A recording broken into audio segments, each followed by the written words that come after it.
ವೀಕ್ಷಕರೆಲ್ಲರಿಗೂ ಸಾಪ್ತಾಹಿಕ ಭವಿಷ್ಯವಾಣಿ ವಿಶೇಷ ಕಾರ್ಯಕ್ರಮಕ್ಕೆ ಸ್ವಾಗತ. ಸ್ನೇಹಿತರೆ, ಜನವರಿ ತಿಂಗಳ ಈ ವಾರ ಧನ ಯೋಗದೊಂದಿಗೆ ಲಕ್ಷ್ಮೀನಾರಾಯಣ ರಾಜಯೋಗದ ಶುಭ ಸಂಯೋಗವು ರೂಪುಗೊಳ್ಳುವುದು. ಈ ವಾರದ ಆರಂಭದಲ್ಲಿ ಚಂದ್ರ ಮತ್ತು ಮಂಗಳನ ಸಂಯೋಗವು ಮಕರ ರಾಶಿಯಲ್ಲಿ ನಿರ್ಮಾಣಗೊಳ್ಳಲಿದೆ. ಇದರಿಂದಾಗಿ ಧನ ಯೋಗದ ಸೃಷ್ಟಿಯಾಗುವುದು. ಹಾಗೆ ಶುಕ್ರ ಮತ್ತು ಬುಧನ ಸಂಯೋಗವು ಮಕರ ರಾಶಿಯಲ್ಲಿ ರೂಪುಗೊಳ್ಳುವುದರಿಂದ ಲಕ್ಷ್ಮೀನಾರಾಯಣ ರಾಜಯೋಗದ ಸೃಷ್ಟಿ ಆಗಲಿದೆ. ಹಾಗಾಗಿ ಗ್ರಹಗಳ ಈ ಶುಭ ಸಂಯೋಗದಿಂದಾಗಿ ಜನವರಿ ತಿಂಗಳ ಈ ವಾರ ಜನರಿಗೆ ಸಾಕಷ್ಟು ಲಾಭದೊಂದಿಗೆ ಪ್ರಗತಿಯೂ ಕೂಡ ದೊರಕುವುದು. ಈ ವಾರ ಸಂತೋಷ ಮತ್ತು ಕೆಲಸ ವ್ಯಾಪಾರಕ್ಕೆ ಸಂಬಂಧಿಸಿದಂತೆ ಹೆಚ್ಚಿನ ಲಾಭವನ್ನು ಪಡೆಯುವ ಯೋಗವಿದೆ. ಧನ ಲಾಭದೊಂದಿಗೆ ಸ್ನೇಹಿತರು ಮತ್ತು ಮನೆಯ ಎಲ್ಲಾ ಸದಸ್ಯರ ಸಂಪೂರ್ಣ ಬೆಂಬಲ ದೊರಕುವುದು. ಜನವರಿ 19ರಿಂದ ಜನವರಿ 25ರವರೆಗಿನ ಧನು ರಾಶಿಯವರ ಭವಿಷ್ಯವನ್ನು ತಿಳಿದುಕೊಳ್ಳೋಣ.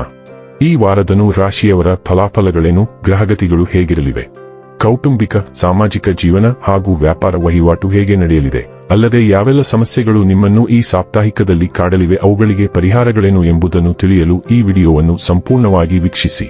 ನೀವಿನ್ನೂ ನಮ್ಮ ಚಾನೆಲ್ ಸಬ್ಸ್ಕ್ರೈಬ್ ಮಾಡದೇ ಇದ್ದರೆ ಕೂಡಲೇ ನಮ್ಮ ಚಾನೆಲ್ ಸಬ್ಸ್ಕ್ರೈಬ್ ಮಾಡಿ. ಹೆಚ್ಚಿನ ವಿಡಿಯೋ ಅಪ್ಡೇಟ್ಗಾಗಿ ಪಕ್ಕದ ಬೆಲ್ ಐಕಾನ್ ಬಟನ್ ಕ್ಲಿಕ್ ಮಾಡಿ. ಸ್ನೇಹಿತರೆ, ಚಂದ್ರ ರಾಶಿಗೆ ಸಂಬಂಧಿಸಿದಂತೆ ರಾಹು 3ನೇ ಮನೆಯಲ್ಲಿರುವುದರಿಂದ ಈ ವಾರ ನಿಯಮಿತವಾಗಿ ವ್ಯಾಯಾಮ ಮಾಡುವುದು ನಿಮ್ಮನ್ನು ಆರೋಗ್ಯವಾಗಿಡಲು ಪ್ರಮುಖ ಪಾತ್ರ ವಹಿಸುತ್ತದೆ. ಈ ಸಮಯದಲ್ಲಿ ನಿಮ್ಮ ಆರೋಗ್ಯದಲ್ಲಿ ಅನೇಕ ಉತ್ತಮ ಪರಿವರ್ತನೆಗಳನ್ನು ಕಾಣಲಾಗುತ್ತದೆ. ವಿಶೇಷವಾಗಿ ಈ ಸಮಯದಲ್ಲಿ ನಿಮ್ಮ ಕೆಲವು ಸಮಸ್ಯೆಗಳನ್ನು ಶಾಶ್ವತವಾಗಿ ತೊಡೆದುಹಾಕಲು ನಿಮಗೆ ಸಾಧ್ಯವಾಗುತ್ತದೆ. ಪರಿಹಾರ ಮತ್ತು ಸಾಲ ಇತ್ಯಾದಿಗಳ ರೂಪದಲ್ಲಿ ಹಣದ ಬಹುಪಾಲು ಭಾಗವು ಎಲ್ಲೋ ದೀರ್ಘಕಾಲ ಸಿಲುಕಿಕೊಂಡಿದ್ದರೆ ಈ ವಾರ ನೀವು ಅಂತಿಮವಾಗಿ ಆ ಹಣವನ್ನು ಪಡೆಯುತ್ತೀರಿ.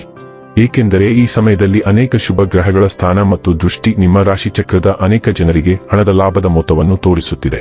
ಈ ವಾರ ಮನೆ, ಕುಟುಂಬದಲ್ಲಿ ಯಾವುದೇ ರೀತಿಯ ವಾದ ವಿವಾದದ ಪರಿಸ್ಥಿತಿಯಲ್ಲಿ ಸಿಲುಕಿಕೊಳ್ಳುವುದನ್ನು ನೀವು ತಪ್ಪಿಸಬೇಕು.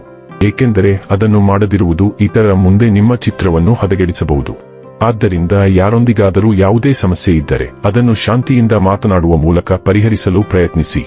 ಈ ವಾರ ಕಚೇರಿಯ ಕೆಲಸದಲ್ಲಿ ನಿಮ್ಮ ಮನಸ್ಸು ಹೊಂದಿರುವುದಿಲ್ಲ, ಏಕೆಂದರೆ ನಿಮ್ಮ ವೃತ್ತಿ ಜೀವನದ ಬಗ್ಗೆ ನಿಮಗೆ ಕೆಲವು ಸಂದಿಗ್ಧತೆ ಇರುತ್ತದೆ. ಅದು ನಿಮಗೆ ಗಮನಹರಿಸಲು ಬಿಡುವುದಿಲ್ಲ. ಆದ್ದರಿಂದ ನಿಮ್ಮ ಮನಸ್ಸನ್ನು ಕೇಂದ್ರೀಕರಿಸಲು ನೀವು ಯೋಗ ಮತ್ತು ಧ್ಯಾನವನ್ನು ಆಶ್ರಯಿಸಬಹುದು.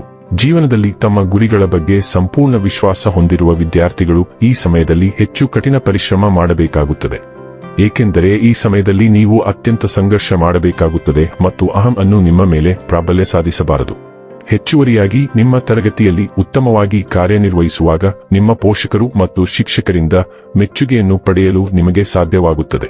ಈ ವರ್ಷದ ಮೊದಲ ಅಮಾವಾಸ್ಯೆ ಮಕರ ರಾಶಿಯಲ್ಲಿ ಉದಯಿಸುವುದರಿಂದ ನೀವು ಹೊಸ ಆರ್ಥಿಕ ಚಕ್ರವನ್ನು ಪ್ರಾರಂಭಿಸುತ್ತೀರಿ ಮತ್ತು ಆದಾಯದಲ್ಲಿ ಪ್ರಗತಿ ಇರುತ್ತದೆ. ಅಮಾವಾಸ್ಯೆಯ ಪ್ರಭಾವವು ಮುಂದಿನ 6 ತಿಂಗಳವರೆಗೆ ಇರುತ್ತದೆ.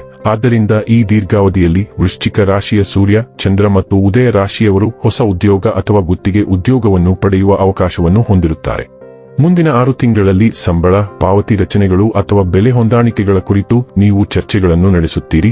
ಆದ್ದರಿಂದ ನಿಮ್ಮ ಗಮನವು ಸಂಪೂರ್ಣವಾಗಿ ಹಣಕಾಸಿನ ಭಾಗದ ಮೇಲೆ ಇರುತ್ತದೆ. ಮುಖದ ಪ್ರದೇಶದಲ್ಲಿ ಕೆಲವು ಚಿಕಿತ್ಸೆಗಳಿಗೆ ಅವಕಾಶಗಳಿವೆ. 19ನೇ ತಾರೀಕಿನಂದು ಬುಧ ಗ್ರಹವು ಯುರೇನಸ್ ಅನ್ನು ತ್ರಿಕೋನಗೊಳಿಸುತ್ತದೆ ಮತ್ತು ಈ ಸಾಮರಸ್ಯದ ತ್ರಿಕೋನವು ಕೆಲಸದಲ್ಲಿ ಉತ್ತಮ ವಾತಾವರಣವನ್ನು ತರುತ್ತದೆ ಮತ್ತು ನೀವು ನಿಖರವಾಗಿ ಕೆಲಸ ಮಾಡಲು ಸಾಧ್ಯವಾಗುತ್ತದೆ. ಯುರೇನಸ್ ಅನ್ನು ರಾಶಿಚಕ್ರದ ಬಂಡಾಯಗಾರ ಎಂದು ಕರೆಯಲಾಗುತ್ತದೆ. ಆದ್ದರಿಂದ ನೀವು ನಿಮ್ಮ ಕೆಲಸದಲ್ಲಿ ಹೆಚ್ಚಿನ ಪರಿಪೂರ್ಣತೆಯನ್ನು ತರಲು ಹೊಸ ಆಲೋಚನೆಗಳನ್ನು ಪಡೆಯುತ್ತೀರಿ. ಈ ತ್ರಿಕೋನವು ಹೊಸ ಕೆಲಸಗಳು, ಹೊಸ ಯೋಜನೆಗಳನ್ನು ಸಹ ತರುತ್ತದೆ ಅಥವಾ ಉದ್ಯೋಗಾಕಾಂಕ್ಷಿಗಳು ಸಹ ಹೊಸ ಉದ್ಯೋಗವನ್ನು ನಿರೀಕ್ಷಿಸಬಹುದು. 6ನೇ ಮನೆಯು ಹೊಟ್ಟೆಯ ಕೆಳಭಾಗವನ್ನು ಸೂಚಿಸುವುದರಿಂದ ಆಹಾರ ಸೇವನೆಯು ಬಹಳ ಮುಖ್ಯವಾಗಿದೆ.